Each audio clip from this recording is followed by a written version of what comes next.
Welcome to the ExecMBA podcast. I'm your host, Brett Twitty, and you are listening to a new episode. On this episode of the podcast, I'm excited to feature my recent conversation with Alan Thompson. Alan is a graduate in our Executive MBA Class of 2018, and he is also the operator of a Chick-fil-a in the Washington, D.C. metro. We recently caught up with Alan to talk a little bit more about his background, what he did before Darden, his decision to pursue an MBA, and also how his MBA experience helped him make a career transition.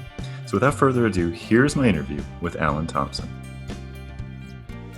Alan, welcome to the podcast. Thanks to Brett. I'm really excited to be here today. It's been a while since you and I had a chance to really sit down and chat. I know. The last time I saw you was on a webinar during the summer. We had an alumni Q&A webinar. You were kind and gracious enough to take some time out of your evening to join us for that. But it's great having you on the podcast. I think your story is one that our listeners will really find interesting. You made a career transition through your Darden experience, a pretty significant pivot. We're going to get to all of that. But before we kind of wade in to that part of the conversation, I want to check in with you and see, how are you and your family doing during this time? Thanks for asking. The family's doing great, and I think we're going through the same challenges as most families in America right now, trying to figure out how to keep our little one engaged and going, despite not being able to attend school in person. So, but we're fortunate and blessed to have our health and to be able to continue our careers and continue to help others where we can. Excellent. Well, I'm glad to hear y'all are doing well. And again, thanks for carving out some time for the podcast. I know it's been super busy for you at work and home. And so appreciate your being here. So just for our listeners' benefit, tell us a little bit more about your background. Who are you and what did you do before coming to Darden? So my background is really rooted in the government military. I started my career off as an officer in the Navy and served 8 years active duty and 2 in the reserves. And when I left active duty, I decided and was given the opportunity to go work at the Central Intelligence Agency. And so I spent another 8 or 9 years working there as an intelligence officer in various roles, all within the Director of Science Technology. And, honestly, had a blast in the Navy, had a blast working at the CIA, really enjoyed both roles. I was always kind of technically focused, in the Navy. I served in the information warfare cryptology arena, and then kind of continued in the same technology focus when I transitioned to CIA. And so, at heart, I am a technologist. My background educationally is in engineering, and I really enjoyed those opportunities to kind of just do things and play around with technology and do stuff that was cutting edge. But at some point, I kind of started having an itch to do something different.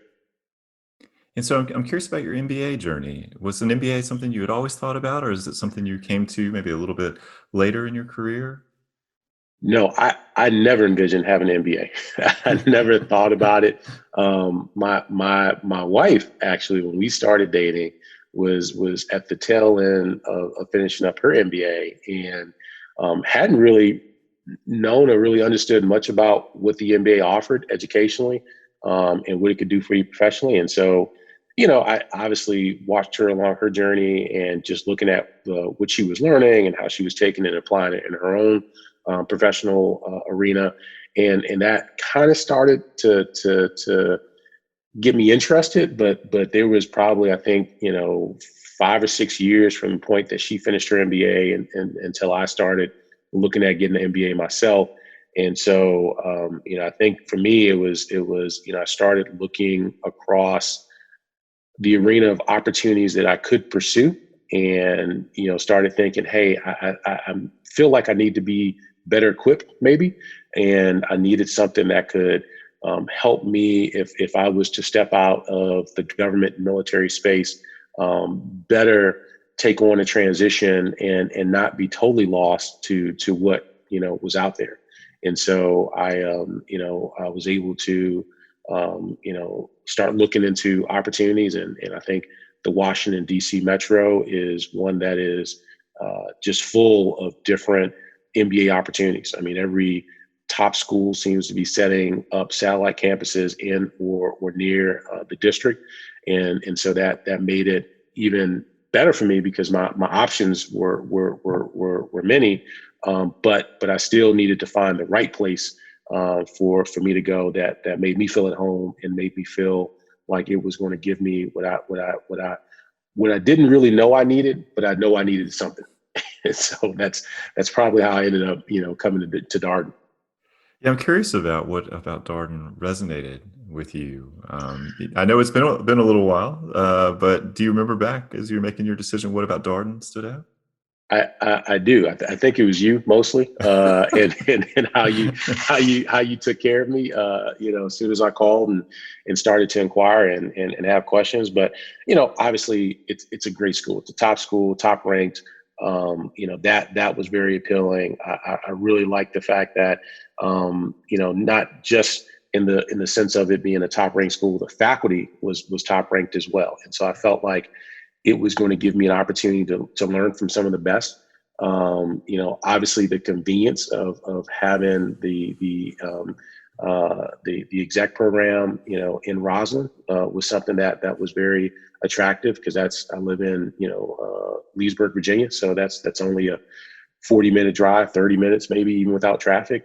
And then, I think the focus on general management, I just felt like that kind of resonated with me because it gave me a broad breadth of exposure and education that could help me function in any focus area that I may decide to go into. And then, really, I think at the end of the day, it was interactions with people like you and others that I met along the journey that made me say, this is a place that cares about me. This is a place that wants to see me succeed. These are people that I feel comfortable, trusting and being vulnerable with. And it was, one of the best decisions I've ever made. Well, that's certainly great to hear. And I think one of the things that we really enjoy about the work that we do as admissions committee members here at the Darden School is that we get a chance to help people make a decision, a really important decision in their life. We don't view our roles as sales roles, more along the lines of counseling or just providing people with information that will hopefully be helpful to them as they navigate their options. And so, getting to know people through this process and being part or at least party to this really important professional decision is one of the great rewards of the job. So one of the things I've been thinking about, Alan, as we have now our newest class of students, the Executive MBA Class of 2022, they're getting ready to embark upon quarter one. They've completed LR1 thus far, but quarter one is upon them. I wonder if you can remember back to that first year and what that adjustment was like, going from, just working to and having a life to balancing work, life, and school. What was that adjustment like? Hard. It was definitely hard, but I think you really have to, one, take it in perspective, right? I mean, going through LR1 was first, LR1 just in general was just an amazing experience. I think Darden as a whole does a really good job of welcoming you in, really equipping you during that initial week with everything that you need, as far as being a student, whether it's, hey, you're going back to school after 5 years, 10 years, 15 years, or 20. I mean, for me, it was even reassuring. I remember, reaching out to Barbara Millar, and we had just had our little one, just had Olivia literally maybe 2 or 3 weeks before starting LR1, and unfortunately at that time she was in the NICU, and I remember calling her terrified and saying, hey, this is my situation right now, and she just said, hey, we understand, and just let us know what you need to do and what help you may need, and what your decision is, and certainly that made me feel comfortable coming to LR1, and knowing that if I had to leave or if I had to make any changes, during that time, that I could. Certainly there's a lot of conversation with my wife who just really pushed me out the house and said, no, you're going to go do this, right? You've been chasing this opportunity. I got it. But going back to school, and for me, it had been I think at least 7, 8 years since I had done anything educationally. And so it was, you got to be patient, in making the transition, but you also have to, one, make sure everything's good at home, right? Make sure that you got, the support of your family, make sure that, things are in a good situation with your family.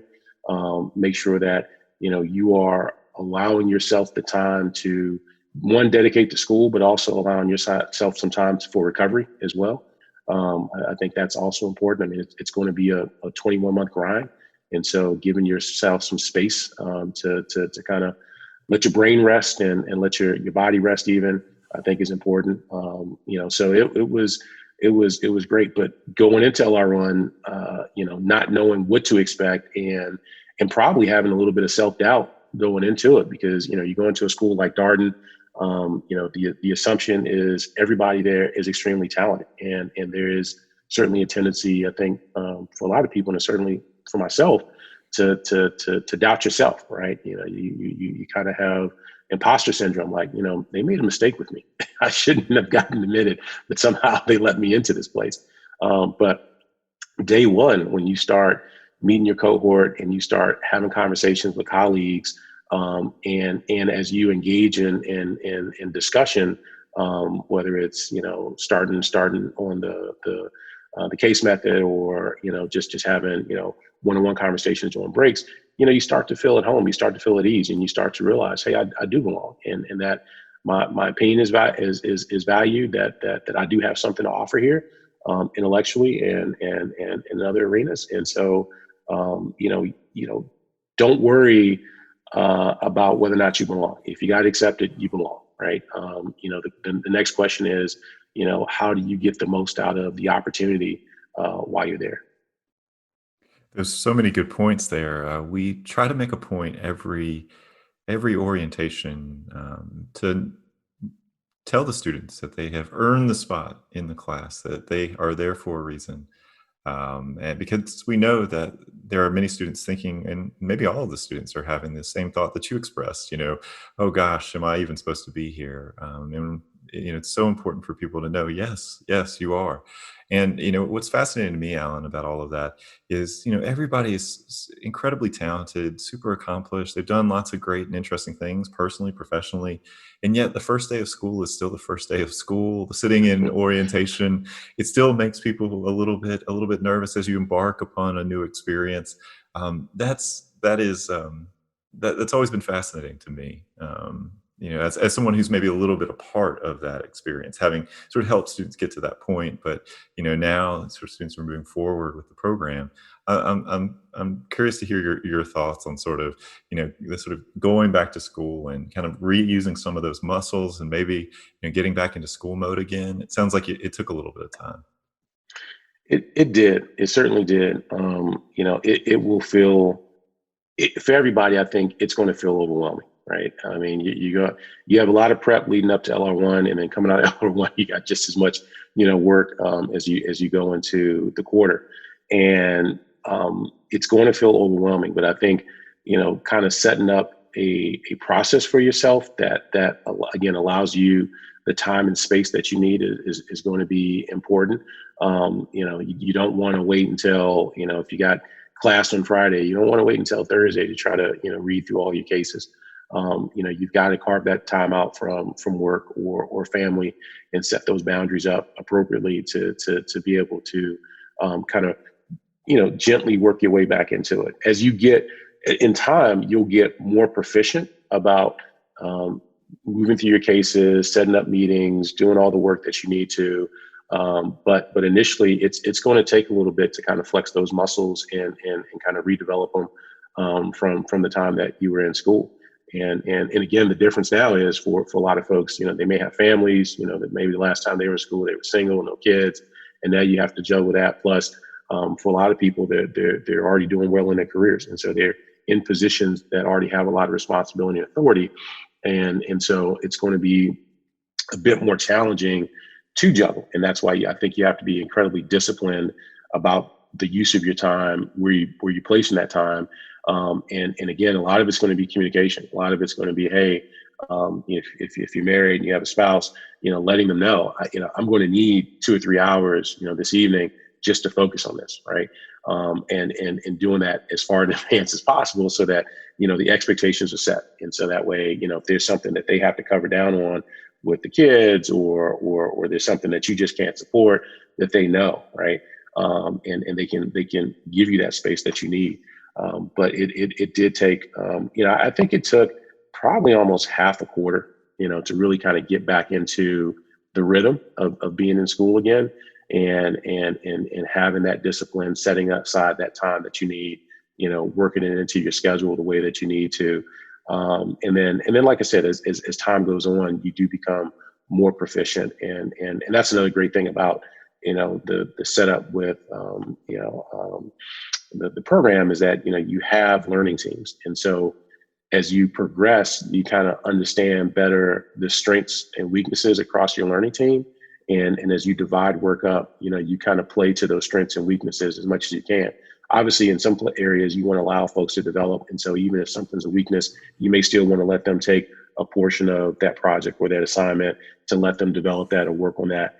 But you become, again, more proficient. You know who to lean on, where to go, who to call if you got this question. This person is great on finance, but this other person may have, better understanding of organizational leadership. And so, okay, for this particular course or class, let's lean on them and their experiences to help us formulate whatever response that we're working on. So it was initially, it did seem incredibly overwhelming, but by the time you get to the middle of the program, I mean, you can probably read 3 cases in an hour and get moving to the next thing pretty quickly.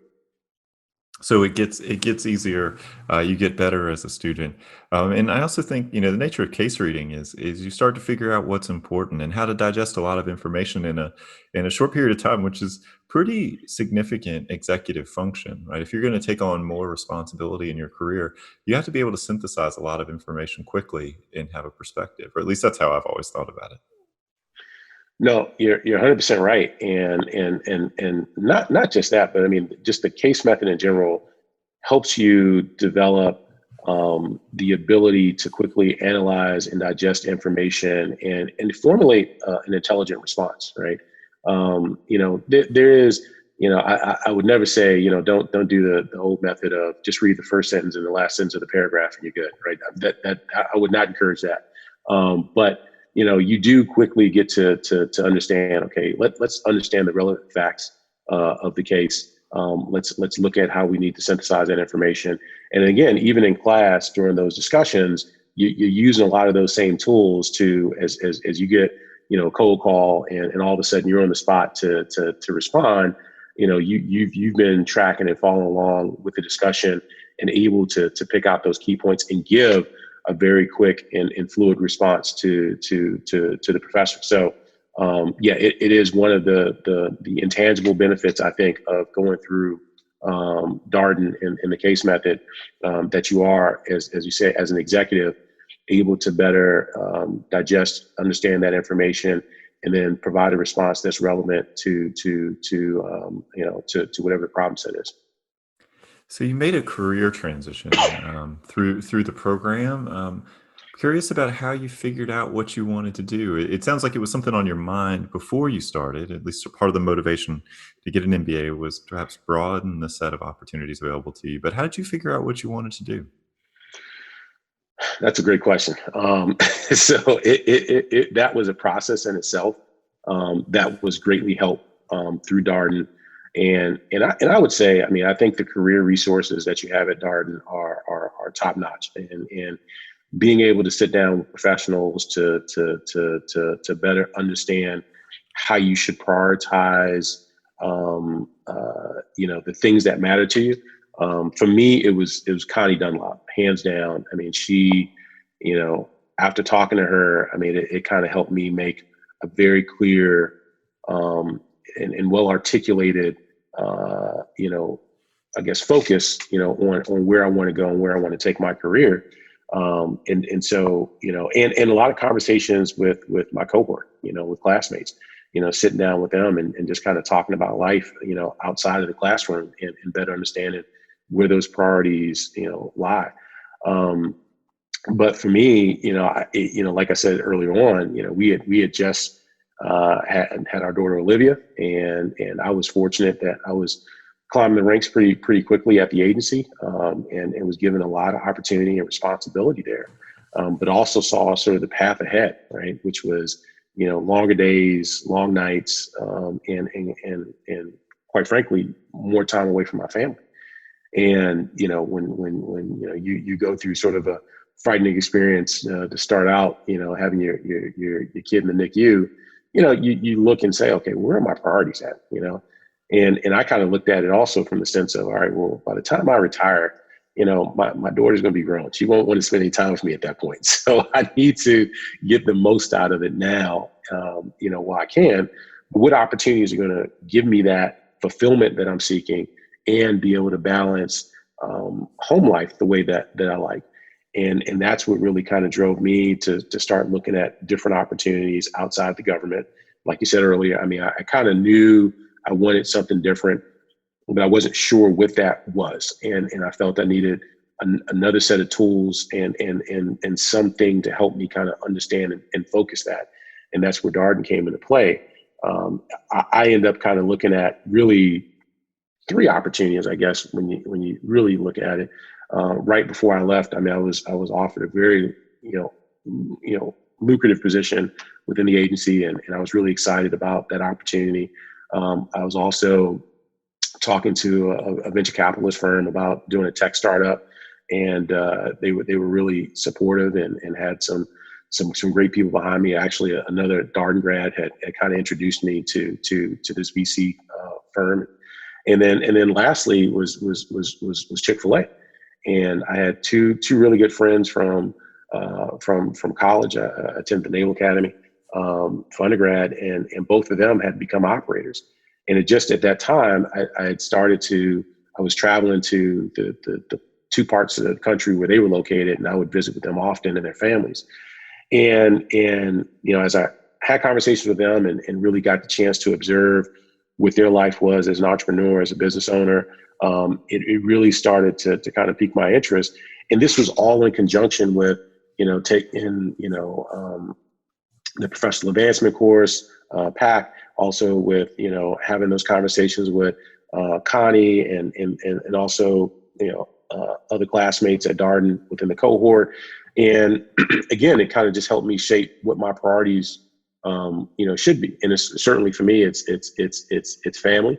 And I wanted to, again, be a part of that. I wanted to be, present and able to take my daughter to soccer practice or, be engaged, but also, wanted to be an entrepreneur. I wanted to own my own business and be my own boss. And so, when I looked at those options and had those conversations about those options, mostly with Connie, again, it kind of, she helped me shape out, where they all fell within the priorities and understanding what the commitments would be, right? You go through decision analysis. I mean, I was doing everything from making decision trees to looking at all kinds of, tools that you're equipped with, while at Darden to help shape out, this is the direction or path maybe that I should go. But at the end of the day, it does come down to, hey, what do you feel confident in? What do you feel comfortable with? What gives you the best opportunity and option to get down or get to the path that you want to be? And, hey, I had no food retail experience prior to becoming a Chick-fil-A operator, none at all. And so I knew going into it, there was going to be a lot to learn and a lot to adapt to. But again, I had a lot of confidence given the fact that I was a Darden grad and that I had been equipped to be able to take these challenges on, and that I had a solid network through Darden, that if I had issues, questions, anything that I felt I needed, I had people I could reach out to. And that for me felt not just as, folks that were, in my cohort, but people even beyond my cohort. One of the great things that you do in PAC, the professional advancement course, is they have you reach out to an alumni in a field or industry that you might be interested in. And I was just shocked and amazed at how many people responded, right? Everybody responded, actually. I don't think anybody in the course had any interactions where, hey, I reached out to this person and it never got back to me. I think the Darden alumni network is one of the strongest I've ever seen, and I'm proud to be a part of it. And I pay it back, the same way. If anybody from Darden reaches out to me, I always pick up the phone and give them a call and have a conversation with them. So, all those things kind of mixed in, what kind of contributed to the change. I mean, I think coming in, I was very much undecided. Did I want to be a climber? Did I want to be a switcher? Where path did I want to take? And ultimately, I decided to be a switcher and did probably a 180 turn from what I was doing to what I'm doing now. So for our listeners, many people listening to this podcast may have eaten at a Chick-fil-A, but may not necessarily know what it means to be an operator of a Chick-fil-A. What does it look like? I mean, I'm sure no 2 days are the same, but at a high level, what's the nature of your current work?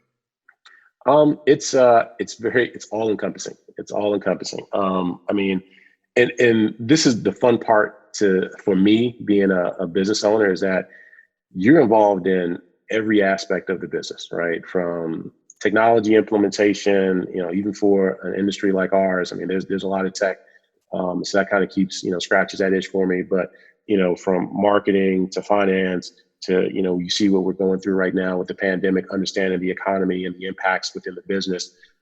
You're looking at everything from a 50,000 foot view. But at the end of the day, I'm still a small business owner. And so I'm still very hands-on with my business. And I mean, just yesterday I went in because I knew we were going to be a little shorthanded, and I ran a shift, right? I haven't done that in a very long time, but I did it, just to help out a little bit and give some relief to the team. And I participate in training with my employees. I participate in pretty much, every decision that's being made. Not micromanaging it, but you get the opportunity to help coach and develop. I mean, in this industry, most of the people that work for you are very young, everything from teenagers to folks, just starting their careers. And so you have an opportunity to help shape, mold, and develop them for whatever they're stepping into next. I mean, for a lot of my employees, I encourage them and I tell them, hey, Chick-fil-A should just be a stop along the journey for you. Let us help you. Let us help you get to where you want to go. If that's becoming a nurse, let's look at what skills and resources we can equip you with, and I think certainly our hospitality training, helps anybody in any business where they have to communicate and engage with people. So it's a nonstop, grind when it comes to all the things that you have to engage on. And right now is an exciting time to be in food retail, especially, quick service.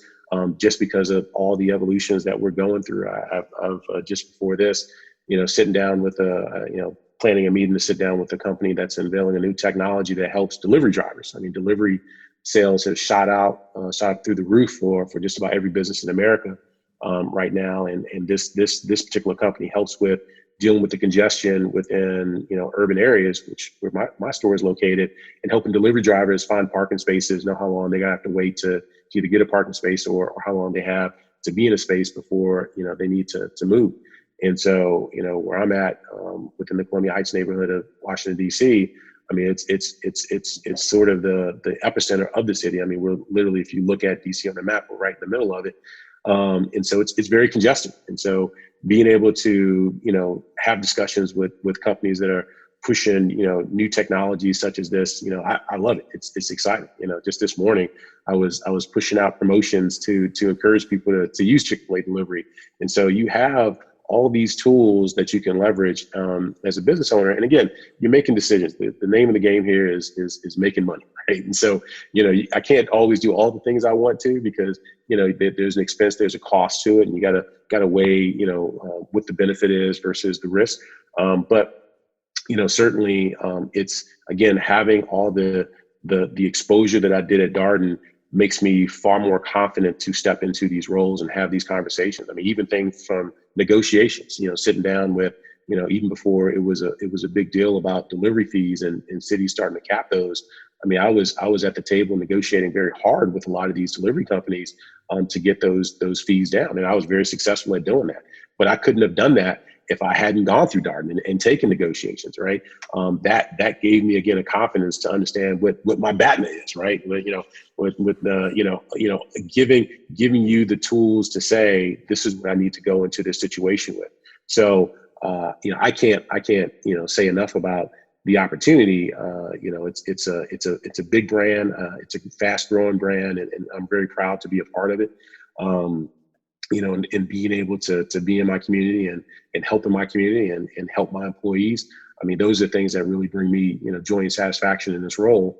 Again, it's a lot different than what I was doing before. But it gives you an opportunity to make a direct impact on somebody's life very, very quickly, right? I mean, it's through the daily conversations I have. It's through those interactions I have with guests sometimes. I mean, all those things, make a huge difference. Alan, in the interest of full disclosure, I do want to mention that I am a former Chick-fil-A employee. I worked at Chick-fil-A from the time I was 15 till I was about 17 or so. In location in Charlotte, North Carolina. It's a very successful Chick-fil-A. It was actually a top 10 grossing Chick-fil-A in the country. In 1996, I'll give you it's a little bit of a history thing. We do about $1,200 or $1,300 in 1 hour in a lunch rush, which in $96, that's actually quite a bit of money. Chick-fil-A prices have changed a bit since then, but that's back when like your average combo would go for like $4.50. So we would certainly sell some chicken. It was a great experience in terms of learning a lot about customer service and having this kind of service industry jobs. I second what you shared. So I don't want to go off on too much of a tangent. I just wanted to say a lot of what you just said resonated with me personally. Well, I don't want to make you feel bad, but my chicken sandwich alone cost about $4.50 now. So it's nothing to hear about stores having $4,000 hours or maybe even $5,000 hours, depending on parts of the country that you're in. So it's a great brand. I think the focus on bringing local ownership. I grew up in the DMV, and so I was fortunate to have a store within Washington, D.C. is a winning, just a winning formula. And so, but yeah, things have changed a little bit, Brett. So many of our listeners may be listening to this and thinking, gosh, there's a lot happening right now with the pandemic and just the disruption that it's caused. And certainly the food service industry, hospitality industry has been hit hard. I'm wondering how things are going right now, how you're adapting to the present circumstances. It sounds like certainly more delivery is happening, but how are things going for you and your store? Things for us are going well, given the situation and circumstance. I mean, we've had just a lot happening since the pandemic hit across the chain. I think kudos to my fellow operators and just the brand in general for, I think, building a good amount of trust with our guests even before the pandemic hit. And I think a lot of that is helping us navigate some of these troubled waters right now. We certainly in my store have been impacted by it. I mean, I just several weeks ago, had to shut down for a few days because I had several employees who tested positive for COVID, with one of them having to be hospitalized. And just out of an abundance of caution and following CDC guidelines, we decided to, just pause operations and make sure we gave an opportunity for everybody to quarantine. And once we were through that, we opened the store back up and we're right back on track. And a lot of our guests, came back and said, "Hey, we're so happy that you're open again, and we really missed you guys." And I think, again, that's just a testament to the brand. Certainly, you've had to innovate in this environment. Those of us who are, based in cities, it is challenging because you've lost a significant population in the cities, either because more people are working from home when they're living in the suburbs, or you're dealing with other challenges like universities not coming back. We're not far. My store is not far from Howard University, and so we got a strong partnership with Howard and the students and the athletic department over there. And so a lot of that is obviously impacted the number of transactions and it's impacted sales. And so we've had to look creatively at ways to regrow those sales and regrow those transactions. I mean, even with the reduction, in some of those transactions of sales, I mean, we're still on pace to have a pretty good year, and probably do more in sales than most quick service businesses in our community and in a lot of other places as well. But like you said, delivery has been the thing I think that is really keeping a lot of the food industry afloat right now. And I think, sort of the willingness to pivot into it and equip your team with the resources. I mean, we already have partnerships for delivery with places like DoorDash and Uber Eats, Postmates, but we've also launched our own delivery service, through Chick-fil-a. And so we're using that to, grow additional sales. And I haven't started doing as many orders in Chick-fil-a yet as I'm doing with DoorDash or Uber Eats, but we're quickly getting to that point. We've got, drivers, we're getting vehicles. I've got electric bikes that I've purchased to give some of my younger team members to use in the city. And sometimes those bikes get to places faster than the cars can. So yeah, it's been a need for a lot of innovation, a need for, marketing innovation even. And again, but it doesn't, you can't wait until the emergency happens to start doing some of these things. I mean, again, I think the trust that we built with our guests, both in, how we run our businesses, how clean they are, the quality of the product, the quality of the service, the operational flow, right? All that allowed us to pivot pretty quickly to continue to do well throughout the pandemic. So, but again, I get back to, that confidence that I had, being a Darden grad, allowing me to say, okay, let's assess the situation. Let's look at how we engage our team. Let's look at how we engage our guests. Let's look at, everything that we need to, that will allow us to, deal with the challenges as they come. Right. And there's no easy answer to a lot of these situations, especially when you start to see some of your employees fall ill with COVID. You want to do whatever you can and whatever it takes to make sure that they feel supported and they feel safe, and give them the resources that they need. It is a tough industry. I mean, obviously, a lot of the folks everyone in food retail was deemed essential, right? And I'll be honest with you, as a former intelligence officer and military officer, you kind of scratch your head at that. But okay, our commitment is to continue to serve our communities, and so let's do that, and let's do that safely. And how do you come alongside and support them? People who are just as concerned and just as scared about their health and contracting the virus, and also making sure that if the worst does happen, that they're supported. And so we lean in heavily, both to taking care of our team. I mean, there's no expense that is too much to make sure that they're good, whether it's buying face masks for everybody, whether it's making sure that we have disinfectant servicing coming in and paying for those services. I mean, you do everything you possibly can for them and the guests, and then part of, for me, the fight to make sure that we pivot and stay open is that so I can keep paying my employees, right? I mean, they're all hourly employees. And, if you're not open, then you're not able to pay them for the most part. And so, we had to look at how do we do that? How do we do that safely? Like I said, and I think we've come up with a good formula for it.